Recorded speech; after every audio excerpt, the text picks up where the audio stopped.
Opamiz bilan bitta do'stimiz, bittasi 600 dollar berib yubordi, opamiz, bittasi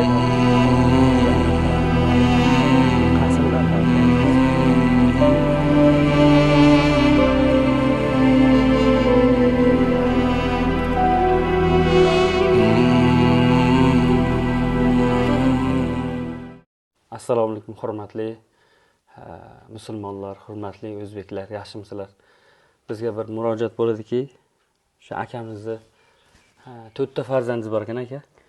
4 ta farzandi bilan jigar sirozi tashxisi qo'yilgan ekanmi?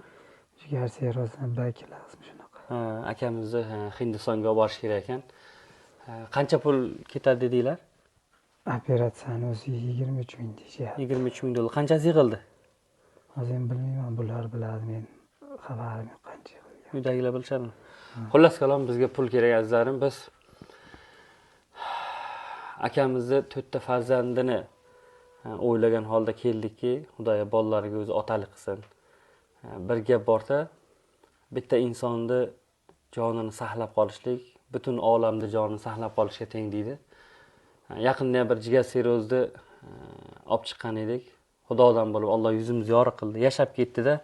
Haligi bolaning bir gapi meni shunaqa hozirgi kungacha ham Inshaalloh. xursand qiladi-da. Aka, dunyoga qaytadan tug'ildim men dedi.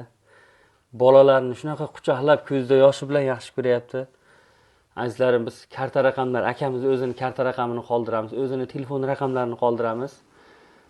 Imkon qadar shu videoni ko'proq joyga tarqataylikki, bir yaxshi Allohning do'stlariga, oxiratimga zaxira qilaman degan insonlarning qo'liga yetib borib qolsa shu videolarimiz, ajab emaski, shu siz biz sababchi bo'lib qolsak-da.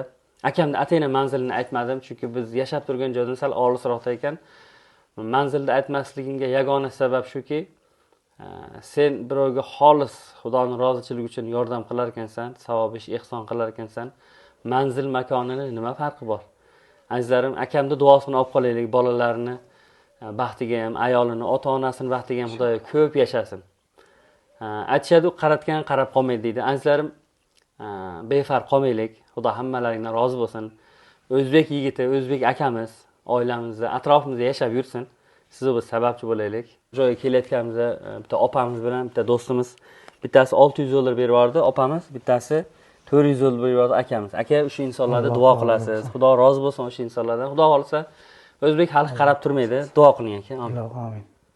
Allohim bizga ehson qilayotganlar, ehsonlarni o'zing dargohida qabul